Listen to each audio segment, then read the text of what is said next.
வாழ்க வளமுடன். பேராசி ஆனந்தி அன்பழகன், திருவண்ணாமலை. இன்னைக்கு நம்ம சிந்தனையாக என்ன தலைப்பில் சிந்திக்கலாம் அப்படின்னா, சுவாமிஜியோட ஞானக்களஞ்சிய பாடல் தொகுதி 2லிருந்து 1204வது பாடலாக சிவம் சக்தி, இந்த பாடலை பற்றி இன்னைக்கு நம்ம சிந்திக்கலாம்.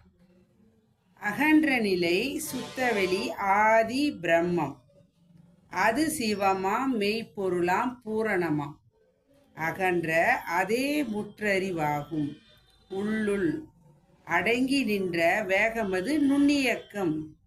அகன்ற ஒன்றின் பகுதி நிலை ஆகாசமாம், அசைவு தற்சுழலாகி விரைவாய் ஆற்றும். அகன்ற சிவம் ஆகாசம் இரண்டின் கூட்டு, அனைத்துலகும் பேரியக்க மண்டலமாம். அகன்ற நிலை எது? அகன்ற நிலை கண்ணை திறந்து பார்த்தோம் அப்படின்னா நம்ம பூமின்றது சின்னதாக எங்கேயோ ஒரு கடுகு மாதிரி கூட இல்லை, அதை விட ரொம்ப சின்னதாக இருக்கும். அதில் நாம் எங்கேயோ தெரியவே தெரியாது, நாமளாம் கிடையவே கிடையாதுன்னு தான் சொல்லணும்.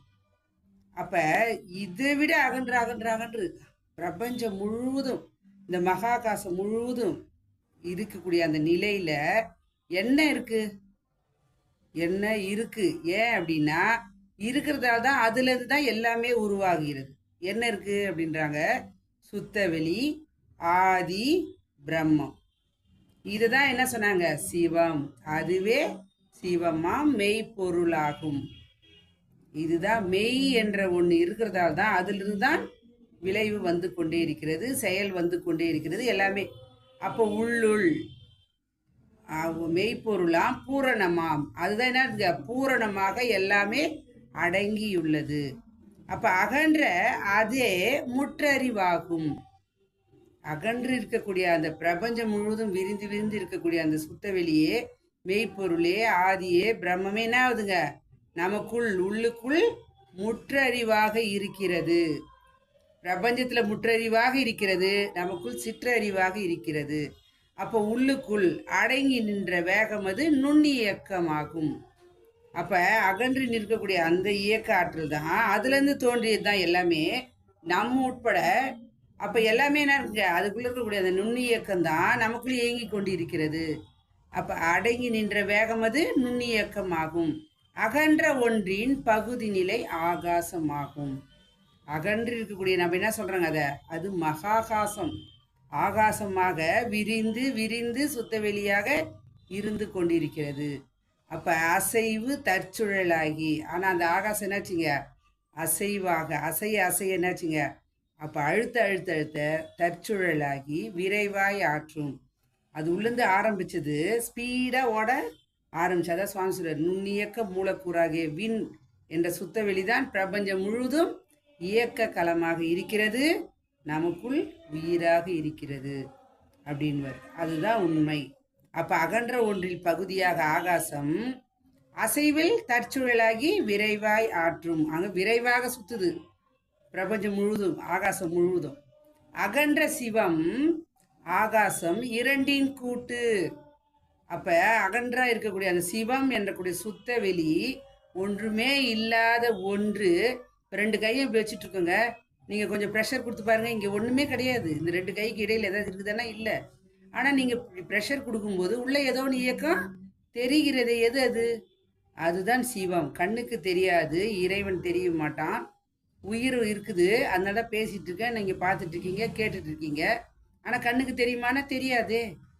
அப்போ அது போல மனமும் இயங்கி கொண்டு இருக்கிறது. அதுதான் நான் யோசிக்கிறது, மனம் யோசிக்கிறது, வாய் பேசுது. நீங்கள் இவங்க பேசுறது எப்படி இருக்குதுன்னு நீங்கள் கேட்டுட்டு இருக்கீங்க. இதெல்லாம் நம்ம மனம் சொல்கிறதா தான் செய்கிறோம். ஆனால் இதை பார்க்க முடியுமானா பார்க்க முடியாது.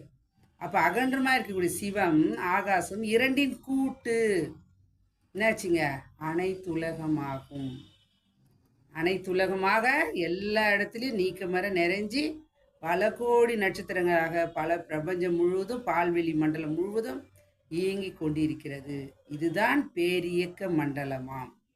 அப்போ சிவம் என்றது இயங்காது, ஆனால் சக்தி என்பது இயக்கம் வரும். இரண்டும் சேர்ந்தது தான் கூட்டாக. சிவம் சக்தி இரண்டும் சேர்ந்ததே இந்த பேரியக்க மண்டலம் முழுவதும் சொல்லி சுவாமி ஒரு பாடலை கொடுத்துருப்பாரு.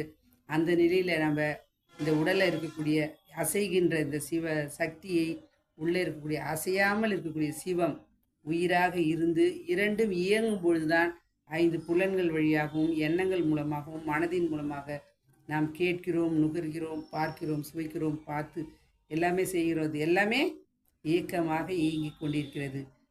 பிரபஞ்சம் முழுவதும் இருக்கிறது மகாகாசம், நமக்குள் இருப்பது சித்தாகாசம். சித் என்றால் உயிர்.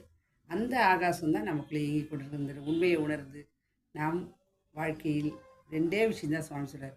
நம்மால் மற்றவர்களுக்கு முடிஞ்ச உதவி செய்யுங்க, இல்லை அப்படின்னா மற்றவங்களுக்கு துன்பம் கொடுக்காமல் இருங்கன்றார். அந்த நிலையில் நம்ம வாழ்க்கையில் சந்தோஷமாக இந்த சிவம் சக்தியை உணர்ந்து வாழ்க்கை வாழ்வோம். இது தியானத்தின் மூலமாக தான் உணர முடியும், அமைதியின் மூலமாக தான் உணர முடியும் என்பதை சிந்தித்து செயல்படுவோம். இதுகாலம் செய்யும் எடுத்த அனைத்து நல் அன்பு உள்ளங்களுக்கும் இப்படி ஒரு அற்புதமான வாய்ப்பை கொடுத்த இறைநிலைக்கும் குருவர்களுக்கும் நன்றி நன்றி நன்றி. மீண்டும் ஒரு கவிதையோடு சந்திப்போம், சிந்திப்போம். வாழ்க வளமுடன்.